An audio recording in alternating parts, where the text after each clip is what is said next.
પહલગામમાં આતંકવાદી હુમલાનો ભારતે પાકિસ્તાન પીઓકેમાં 9 આતંકી ઠેકાણાઓ પર એર સ્ટ્રાઇક કરીને નષ્ટ કર્યા છે. આ વચ્ચે અમદાવાદના નરેન્દ્ર મોદી સ્ટેડિયમને બોમ્બથી ઉડાવી દેવાની ધમકી મળી છે.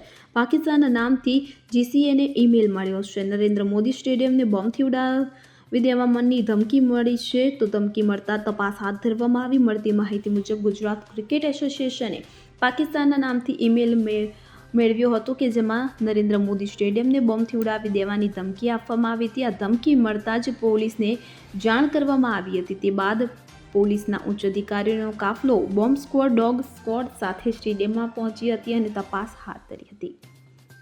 Bureau report CN24 news.